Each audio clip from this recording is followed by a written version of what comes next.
నమస్తే. భక్తిప్రదం కార్యక్రమానికి స్వాగతం. గు అంటే చీకటి, అజ్ఞానం, అహంకారం అనే అర్థాలున్నాయి. ఇక రు అంటే నాశనం చేసేవాడు, తొలగించేవాడు. అంటే అజ్ఞానం అనే చీకటిని తొలగించి జ్ఞానం అనే వెలుగును ప్రసాదించే ఉత్తమ మార్గదర్శకుడే గురువు. పాఠశాలల్లో పాఠాలు చెప్పే ఉపాధ్యాయుడు మాత్రమే గురువు కాదు. అజ్ఞానాన్ని, అహంకారాన్ని తన జ్ఞానంతో నశింపచేసి శిష్యునిలో దైవత్వాన్ని, సత్యాన్ని సాక్షాత్కరింపచేసే ఏ వ్యక్తి అయినా గురుదేవుడే. జీవితంలో స్పష్టత, ఆధ్యాత్మిక ఎదుగుదలకు అవసరమయ్యే జ్ఞానం అందించి సన్మార్గంలో నడిపించే వ్యక్తికి పెద్దలు గురుస్థానమిచ్చారు. గురువు తప్పుదారి పడితే శిష్యుడు తన పరిమిత జ్ఞానంతోటే ఉత్తమ సలహాలు, మార్గదర్శనం చేస్తే అప్పుడు గురువే శిష్యుడవుతాడు, శిష్యుడే గురువవుతాడు. గురువుకు ప్రధానంగా ఉండాల్సినవి శిష్యులందరి మీద సమాన వాత్సల్యం, ప్రేమ, అభిమానాలు. శిష్యులపై భేదభావం చూపిస్తే అది గురువుల వృత్తికే అవమానమవుతుంది. చెప్పేవాడు, వినేవాడు, విన్న తరువాత వినమ్రంగా ప్రశ్నించేవాడు, వివరంగా సమాధానం చెప్పేవాడు. వీళ్ళిద్దరూ ఎవరు? గురు శిష్యులు, శిష్య గురువులు. గురు శబ్దంలోనే సమస్త విజ్ఞాన భాండాగారం దర్శనమిస్తుంది. గు అంటే అంధకారం, అజ్ఞాన అహంకారాలు. రు అంటే ఆ రుగ్మతలు తొలగించేవాడు అనే అర్థం ఉందని గురుదేవులే చెబుతున్నారు. అజ్ఞానాన్ని, అహంకారాన్ని, అంధకారాన్ని తొలగించి జ్ఞాన సంపదను, తేజస్సును, యశస్సును, వినమ్ర సౌశీల్య గుణాలను పాఠాలుగా బోధించి శిష్యుని ఉన్నత రీతిలో సరిదిద్దేవాడే అసలు సిసలు గురువు.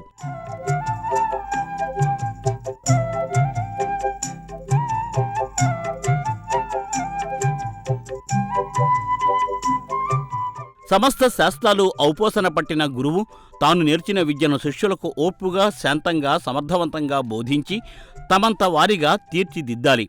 స్వాతంత్ర దినోత్సవం పర్వదిన వేడుకలలో జెండావందనం చేసినప్పుడు ఆ పతాకంలో ఉన్న పుష్పాలు మన తలలపై పడతాయి. అప్పుడు గాలిలో రెపరెపలాడుతున్న ఆ జాతీయ జెండా ఏం చెబుతుంది?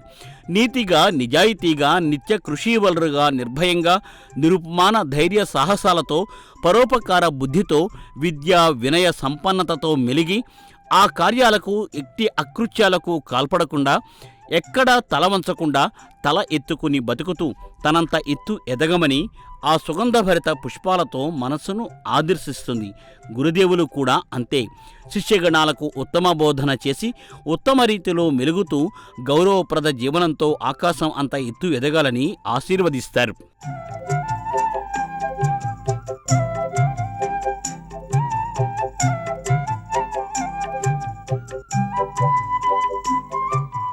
గురువారం అంటే గురుముఖ విద్యను నేర్చే ఉత్తమ వారం అని పెద్దలు చెబుతారు. అజ్ఞాన చీకటి నుండి జ్ఞాన వెలుగులోకి నడిపించే గురుదేవుల వారంగా గురువారానికి పేరు. సర్వగణాలకు గురువులు ఉంటారు.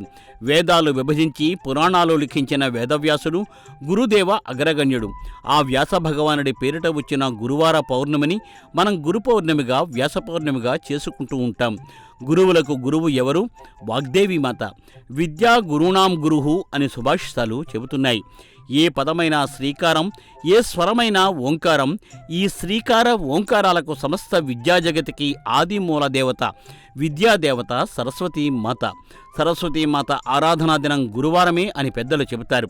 అమ్మవార్ల పవిత్ర దినంగా శుక్రవారాన్ని చెబుతూనే శుక్రవారం నాడు త్రిజగన్మాతలకు పూజాధికాలను చేస్తారు. అయితే ప్రధానంగా లక్ష్మీ, దుర్గామాతల ఆరాధన శుక్రవారం నాడు కనిపిస్తుంది. ఎందుకంటే గురుదేవుళ్లకే, విద్యాలోకానికే గురువుగా సరస్వతీమాతకు పేరు ఉన్నందువల్ల గురువారం సరస్వతి ఆరాధన చేస్తూ ఉంటారు.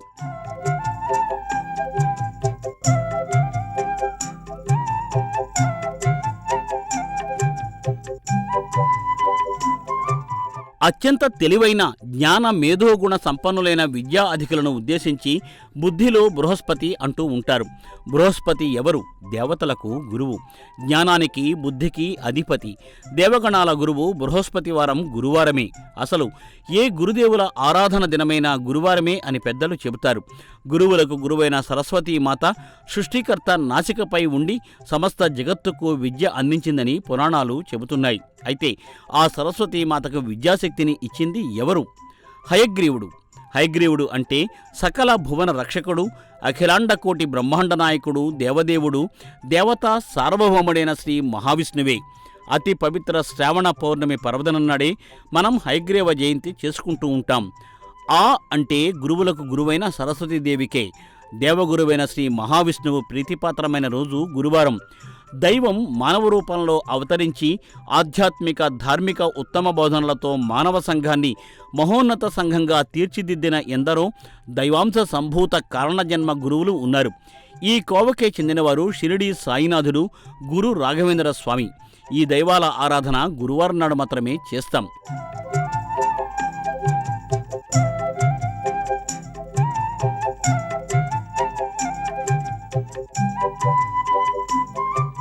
చక్రవర్తులు, రాజాధిరాజులు, రాజమార్తాండులు, జమీందారుల సహాయ సహకారాలతో గురువులు గురుకులాలు ఏర్పాటు చేసి విద్యార్థులను తీర్చిదిద్దేవారు.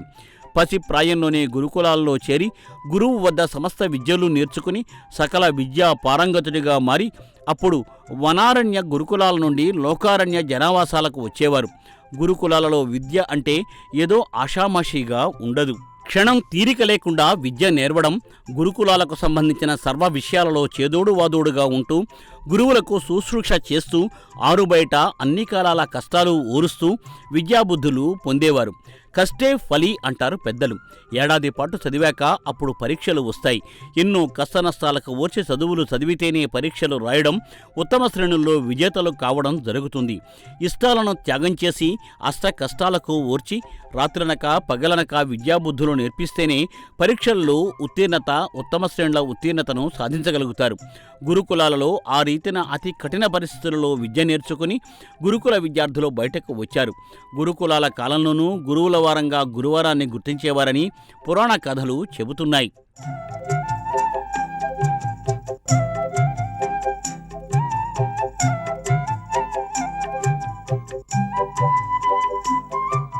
విద్యార్థులు గురుకులాలలో కష్టపడి చదివే చదువులు ఎలా ఉండేవి అంటే, ప్రాచీన గురుకులాలలో విద్యాభ్యాసం చేసే విద్యార్థులు ఉపనయన సమయంలో వటువు ఏ రీతిలో శిరస్సుపై సురూజాలు తొలగించి గుండు చేయించుకుని పిలక పెట్టుకుని ఉంటాడో అదే రీతిలో పిలకతో ఉండేవారని పురాణ శాస్త్రాలు చెబుతున్నాయి.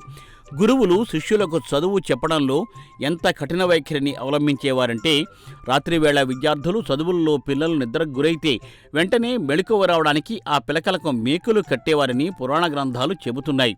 రోగికి చేదుమందు ఇచ్చి వైద్యుడు జబ్బు నయం చేస్తాడు.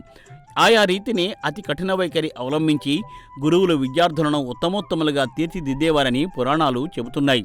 అప్పుడు అన్ని కష్టనష్టాలు ఓర్చి చదువులు బాగా చదివి మహాపండితులు విద్యాధికులుగా మారి అప్పుడు గృహస్థాశ్రమ విధులు నిర్వహిస్తూ పరోపకార బుద్ధితో మెలుగుతూ విద్యాధికులుగా సేవలు అందిస్తూ అప్పుడు సుఖ సంతోషాల్లో తేలియాడేవారని పురాణాలు చెబుతున్నాయి.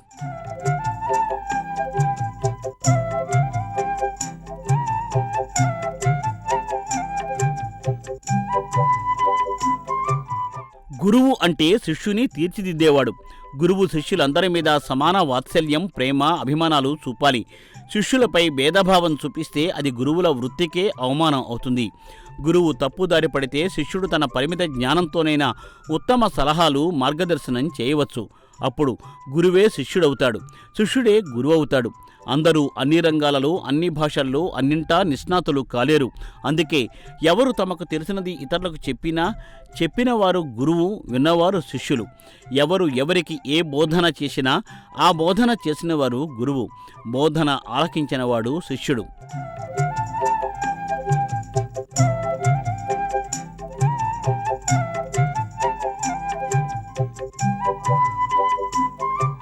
గురువే శిష్యుడు, శిష్యుడే గురువు అనేది గురు శిష్యుల మధ్య ఉండే పరిపూర్ణమైన విడదీయరాని సంబంధాన్ని, జ్ఞాన ప్రవాహాన్ని తెలిపే ఒక ఉన్నత భావనగా పేర్కొనవచ్చు. గురువు తన జ్ఞానాన్ని శిష్యుడికి ధారపోస్తే ఆ శిష్యుడు ఆ జ్ఞానాన్ని పుణికిపుచ్చుకుని గురువు స్థాయికి ఎదుగుతాడు. జ్ఞాన పరంపరను పరిశీలిస్తే గురువు శిష్యుడికి జ్ఞానాన్ని అందిస్తాడు. ఆ శిష్యుడు తదుపరి తరానికి గురువుగా మారి జ్ఞానం అందిస్తాడు. నిజమైన శిష్యుడు గురువును దైవంగా భావించి సేవిస్తాడు. ఈ శరణాగతి వల్లనే శిష్యుడు గురువు జ్ఞానాన్ని పూర్తిగా గ్రహించగలుగుతాడు. శిష్యుడు అచంచలమైన విశ్వాసంతో విద్యను అభ్యసిస్తే గురువును మించిన శిష్యుడిగా ఎదగవచ్చు. శిష్యుడు తన వద్ద విద్య నేర్చి గొప్ప స్థాయికి చేరితే ఆ ఘనత గురుదేవుడిదే.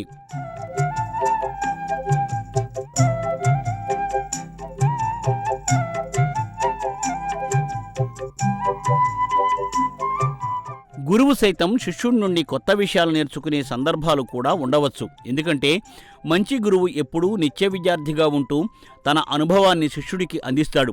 శిష్యుడి సేవకు మెచ్చి గురువు తన విద్యనంతటినీ ఆశీర్వాదంగా ఇస్తాడు. తద్వారా శిష్యుడు గురువుతో సమానమవుతాడు. గురువు జ్ఞానామృతాన్ని ప్రసాదించే శక్తి అనుకుంటే, శిష్యుడు ఆ జ్ఞానాన్ని పెంచి పోషించి తాను గురుస్థానం తరించి తన గురుదేవుని ప్రశంసలకు పాత్రుడవుతాడు.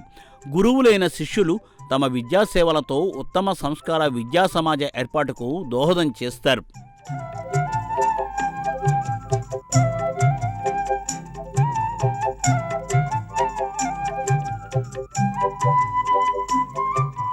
దశాబ్దాలకు పూర్వం ఓ చలనచిత్రంలో గురు శిష్యులకు సంబంధించిన ఒక అద్భుతమైన పాట ఉంది. అయితే ఆ గురువు పాత్రధారి విద్యాబోధనలు చేసే గురు పరంపరకు చెందినవాడు కాదు. ఆ శిష్యుడు ఏ గురుకుల విద్యార్థి కాదు. శిష్యగణానికి చెందినవాడు అస్సలు కాదు. జస్ట్ యజమాని, సేవకుడు, అధికారి, ఉద్యోగి. ఇదే వారి సంబంధం.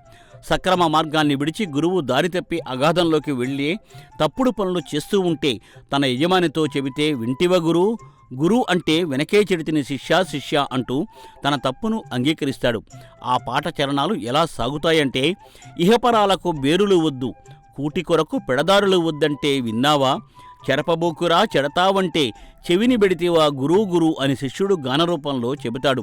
చివరికి శిష్యుడి మాటకు పెద్దపీట వేస్తూ, తాను తీసిన గోతుల్లో తానే పడటం తప్పదు శిష్య అని శిష్య గురువుకు ఆ గురు శిష్యుడు ఏడుస్తూ విన్నవిస్తాడు. గురువు అన్న అహంకారం గురువుకు ఉండకూడదు. గురువును మించిన శిష్యుడిగా మారినా శిష్యుడి మనస్సులో ఎప్పుడూ గురుభక్తి తగ్గకూడదు. ఇవన్నీ మనకు తెలిసిన పురాణ నీతివాక్యాలే. జ్ఞానం, ఆధ్యాత్మికత శ్రేయస్సును సూచిస్తుంది. ఆర్థిక అస్థిరత, సరైన మార్గదర్శనం లేకపోవటం వల్ల శిష్యులు ఉత్తమ విద్య పొందలేకపోవచ్చు. అయితే పట్టుదల, కఠోర దీక్ష, విద్యలో రాణించాలనే ప్రగాఢ వాంఛ, తీవ్ర ప్రయత్నం చేస్తే అసాధ్యమే సుసాధ్యమవుతుంది. గురువు ప్రతిమను ఎదుట పెట్టి ఎదురులేని విలుకాడిగా విలువిద్యలో ఏకలవ్యుడు పేరు పొందాడు. ద్రోణాచార్యుడి వద్ద కౌరవ పాండవులు శిష్యరికం చేసిన ఏకాగ్రత, లక్ష్య సాధనలో మేటిగా నిలిచిన అర్జునుడు ఒక్కడే ఉత్తమ శిష్యుడిగా పేరు పొందాడు. మానసిక ప్రశాంతత, సమృద్ధి, ఉన్నత విలువలను మనం నిజమైన శ్రేయస్సుగా భావిస్తాం. జ్ఞానం బాహ్య ప్రపంచాన్ని అర్థం చేసుకోవడానికి సహాయపడితే, ఆధ్యాత్మికత అంతర్గత శాంతి, కరుణ, విశ్వంతో అనుసంధానాన్ని పెంచుతుంది. ఇవి వ్యక్తిగత వృద్ధిని, ఒత్తిడి లేని జీవనాన్ని, మొత్తంగా శ్రేయస్సును ప్రోత్సహిస్తాయి. భౌతిక అవసరాలతో పాటు అంతర్గత శాంతిని సమతుల్యం చేయడం ద్వారా ఆధ్యాత్మికత నిజమైన ఆనందాన్నిస్తుంది. ఆధ్యాత్మికత ఒత్తిడిని తట్టుకునేలా చేస్తుంది. నిరాశ, నిస్పృహ, భయాందోళనలు తగ్గించి మానసిక స్థిరత్వాన్ని ఇస్తుంది. జ్ఞానం, ఆధ్యాత్మికత మనిషిని దూరం చేసి దురాశ నుండి దూరం చేస్తాయి. ప్రేమ, కరుణ తదితర మానవీయ విలువల వైపు నడిపిస్తాయి. ఇవన్నీ గురుముఖ బోధనతో శిష్య పరమాణువులకు చేరుతాయి. ఆధ్యాత్మికతను ఏదో మతంగానో ఏ కొందరికో చెందినదిగానో చూడకూడదు. అది జీవితాన్ని అర్థం చేసుకునే ఒక ఉన్నతమైన మార్గమని భావించాలి.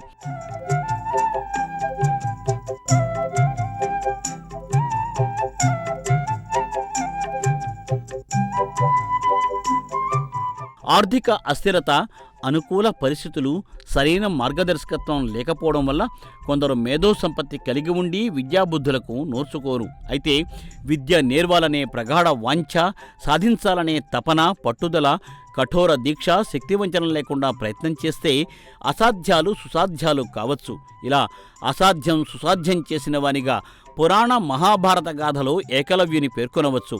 ఏకాగ్రత, లక్ష్య సాధనలో మేటిగా నిలిచిన వానిగా పాండవ మధ్యముడు అర్జునుడి గొప్పతనాన్ని మనం మననం చేసుకోవచ్చు.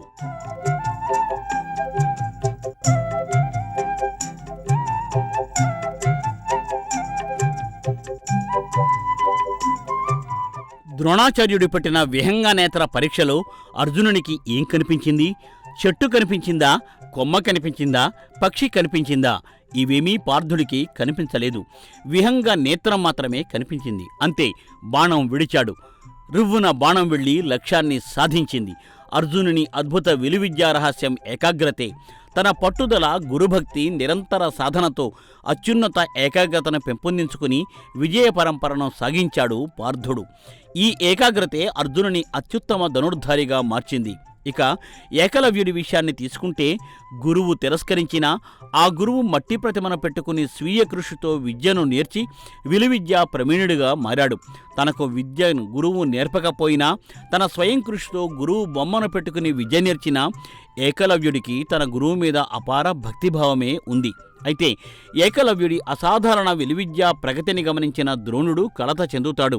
దుర్జన సంహారం చేయాల్సిన అర్జునుని సంకల్పానికి వికల్పం కలుగుతుందేమో అని అధర్మాన్ని ఎదిరించాల్సిన తన ప్రియతమ శిష్యుడు అర్జునుని అప్రహిత సాహస శౌర్యాలకు ఏ విఘాతం కలుగుతుందో అని ద్రోణుడు కపటిలా మారాడు. ఏకలవ్యుడు ఏకాగ్రతతో సాధన చేస్తున్నప్పుడు ఓ శునకం అదే పనిగా మరుగుతూ ఉండడంతో తన విలువిద్యా సామర్థ్యంతో ఆ కుక్క నోటిని బాణాలతో మూసివేసేలా చేస్తాడు. ఈ చర్య సైతం ద్రోణుడికి పలు ఆలోచనలు రేకెత్తించింది.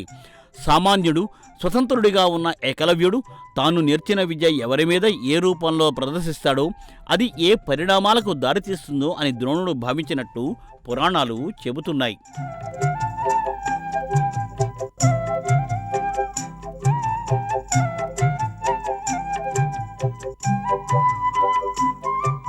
అచంచలమైన గురుభక్తి, పట్టుదల, ఏకాగ్రతతో ద్రోణ ప్రతిమను పెట్టుకుని విలువిద్య నేర్చిన ఏకలవ్యుడి సన్నిధికి ద్రోణుడు వస్తాడు.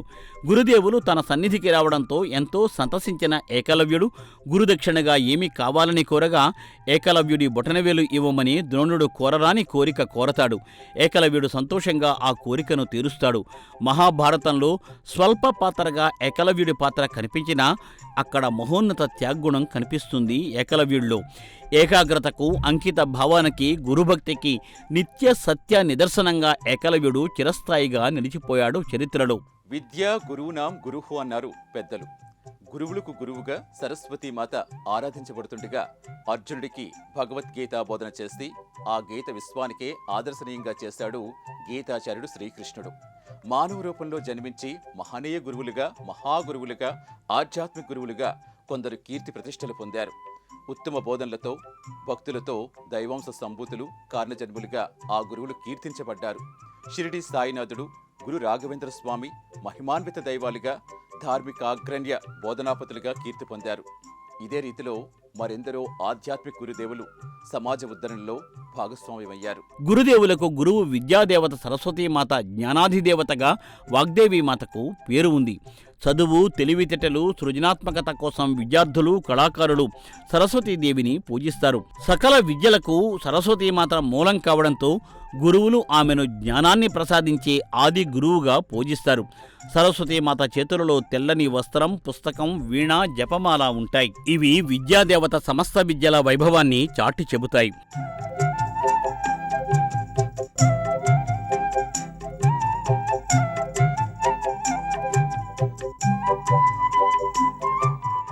వసంత పంచమి రోజున నవరాత్రి సమయంలో సరస్వతీమాతను ప్రత్యేకంగా పూజిస్తారు. పుష్పాసీనులుగా ఇతర దేవీదేవతలు దర్శనం ఇస్తారు. అయితే జ్ఞాన శాశ్వత తత్వాన్ని తెలియచేస్తూ వాగ్దేవీమాత శిలపై ఆసీనురాలై దర్శనమిస్తారు. సరస్వతీమాత అనుగ్రహంతో బుద్ధి, కుశలత, వాక్చాతుర్యం తప్పక లభిస్తాయని గురువులు చెబుతున్నారు. శిష్యులు, భక్తులు విశ్వసిస్తున్నారు.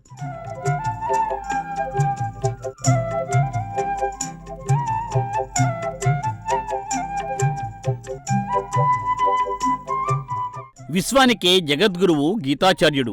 కురుక్షేత్ర సమరభూమిలో కురుపాండవుల యుద్ధ ఆరంభంలో విషాదంలో ఉన్న అర్జునుడికి గీతాచార్యుడు శ్రీకృష్ణుడు భగవద్గీత బోధన చేసి కర్తవ్యాన్ని గుర్తు చేశాడు. పరమ పవిత్ర జ్ఞానామృతం భగవద్గీత. మహాభారతం భీష్మపర్వంలో గీతాబోధన కనిపిస్తుంది. కర్మ, భక్తి, జ్ఞానయోగాలను అర్జునునికి బోధించినవాడు. ఇది సమస్త మానవాళికి కర్తవ్యబోధ అయింది.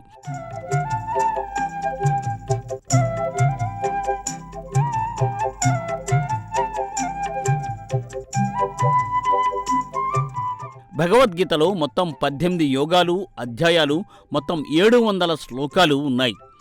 గీతాసారాన్ని పరిశీలిస్తే నిమిత్త మాత్రులు కర్మ ఆచరించడం, ఫలితం ఆశించకపోవడం, ఇలా నిష్కామ కర్మగా భగవద్గీత బోధన సాగుతుంది. ఈ జీవన వేదాంత గ్రంథం జీవితంలో ఎదురయ్యే సవాళ్లను ఎలా ఎదుర్కోవాలో, మనస్సును ఎలా నియంత్రించుకోవాలో, ఎప్పుడు ఏది చేయాలో నేర్పుతుంది. కర్తవ్య నిర్వహణను తెలియచేస్తుంది. గురు పరంపరలో జగద్గురువులుగా పేరొందిన ఆదిశంకరాచార్యులు, రామానుజాచార్యులు, మధ్వాచార్యులు లోకోద్ధరణకు ఎంతగానో పాటుపడ్డారు.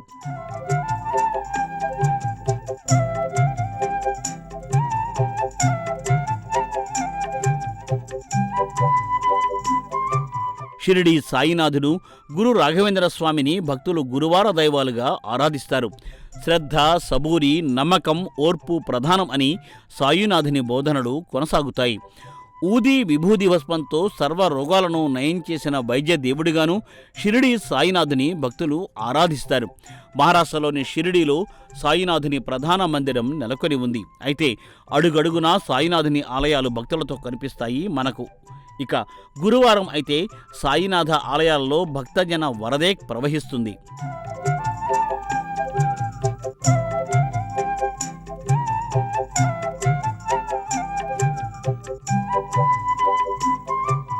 గురువార దైవంగా ఆరాధించబడే మరో మహనీయులు గురు రాఘవేంద్ర స్వామి. బాల్యంలో వెంకటనాథ నామధేయం గల స్వామి సన్యాస ఆశ్రమం తీసుకున్న తర్వాత గురు రాఘవేంద్ర స్వామిగా మారి మధ్వాచార్యుల ద్వైత సిద్ధాంతాన్ని ప్రచారం చేశారు. గురు రాఘవేంద్ర స్వామి చరిత్రను గమనిస్తే ఎన్నో మహిమాన్విత, మహత్తర, మహోన్నత, మహంత విషయాలు మనకు తెలుస్తాయి. 7 శతాబ్దాల కాలం భక్తులకు తన ఆశీర్వాదాలు ఉంటాయని స్వామి తుంగభద్ర తీరంలోని మంత్రాలయ పుణ్యక్షేత్రంలో జీవసమాధి అయ్యారు. మంత్రాలయంతో పాటు విశ్వవ్యాప్తంగా ఉన్న గురు రాఘవేంద్ర స్వామివారి పుణ్యక్షేత్రాలలో భక్తులు స్వామివారిని దర్శించుకుని పూజాధికాలను నిర్వహిస్తారు. రాఘవేంద్ర స్వామి దేవాలయాలలో విశేష రీతిలో ప్రత్యేక తరహాలో పూజలు చేస్తారు. మంత్రాలయంలో ప్రత్యేకించి గురువార పర్వదినాల్లో గురు రాఘవేంద్ర స్వామి ఆరాధనోత్సవాలలో ఎన్నో రీతులలో విశిష్ట పూజలు చేస్తూ ఉంటారు. అసంఖ్యాకమైన భక్తులు స్వామివారిని దర్శించుకుంటారు. మహిమలు చూపే దైవంగా రాఘవేంద్ర స్వామికి పేరుంది. ఎందుకంటే కృతయుగ ప్రహ్లాదుడు, ద్వాపర వేదవ్యాసుడే కలియుగంలో గురు రాఘవేంద్ర స్వామిగా అవతరించారని భక్తులు విశ్వసిస్తారు. లోకోద్ధరణ కోసం దైవం మానవ రూపంలో జన్మించడం జరుగుతుంది. అయితే గురు రూపంలో బోధనలు చేస్తారు. సమాజ రుగ్మతలు రూపుమాపుతారు. అయితే సాక్షాత్ శ్రీమన్నారాయణుని అవతారమైన శ్రీరామచంద్రుడు ఏ గురువుగా ఉండక, ఏ దైవమహిమలు చూపక, సామాన్య మానవుడిగా ఉండే మానవ సంఘం ఎలా మెలగాలో, ఏది మంచో ఏది చెడ్డో, ఏ రీతిని నడవాలో ఏ రీతిని నడవకూడదో చెప్పాడు. అదే శ్రీ మహావిష్ణువు తన అష్టమ అవతారమైన శ్రీకృష్ణ అవతారంలో మహిమలు చూపాడు, బోధనలు చేశాడు, భగవద్గీతనే లోకాలకు అందించాడు. ఇది ఈనాటి భక్తిప్రదం కార్యక్రమం. రేపటి భక్తిప్రదం కార్యక్రమంలో మళ్ళీ కలుసుకుందాం. అంతవరకు సెలవు. నమస్తే.